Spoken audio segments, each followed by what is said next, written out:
ഒരു കാര്യം വ്യക്തമാണ്, ഇത്തരം പ്രസ്താവനകളും പാർട്ടിയെ സംബന്ധിച്ച് കെട്ടിച്ചമച്ച ആരോപണങ്ങളും കമ്മ്യൂണിസ്റ്റ് പാർട്ടിയെ സംബന്ധിച്ച് പുത്തരിയല്ല.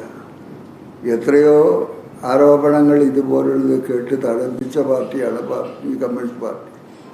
പക്ഷേ അത്തരത്തിലുള്ള ആരോപണങ്ങളെ കൊണ്ട് കമ്മ്യൂണിസ്റ്റ് പാർട്ടിയുടെ രാഷ്ട്രീയ നിലപാടിന് യാതൊരു മാറ്റവും ഉണ്ടാകാറില്ല. കാരണം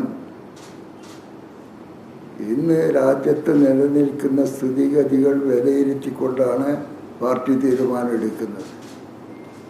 അതിൻ്റെ അടിസ്ഥാനത്തിൽ ആ നിലപാട് ആ സ്ഥിതിഗതികളിൽ മാറ്റം വരാത്തിടത്തോളം കാലം അതിൽ തന്നെ ഉറച്ചു നിന്ന് മുന്നോട്ട് പോകും എന്നുള്ളതാണ് പാർട്ടിയുടെ നിലപാട്.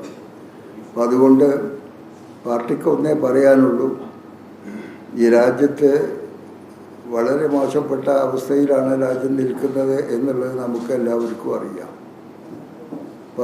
50 കൊല്ലകാലത്തോളം കോൺഗ്രസ് രാജ്യം ഭരിച്ചു.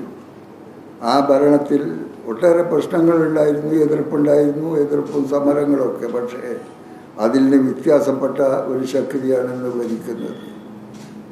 ആ ശക്തി എന്ന് പറയുന്നത് രാജ്യത്ത് അവരുടെ ആധിപത്യം ഉറപ്പിക്കുന്നതിന് വേണ്ടി രാജ്യത്തുള്ള ജനങ്ങളെ ഭിന്നിപ്പിക്കുക, വർഗീയ അടിസ്ഥാനത്തിൽ ഭിന്നിപ്പിച്ചുകൊണ്ട് ആ വർഗീയ ശക്തികളുടെ പിന്തുണയിൽ അവരുടെ പിൻബലത്തിൽ അധികാരം ഉറപ്പിക്കുക എന്നുള്ള നിലപാടാണ് അവർക്കുള്ളത്.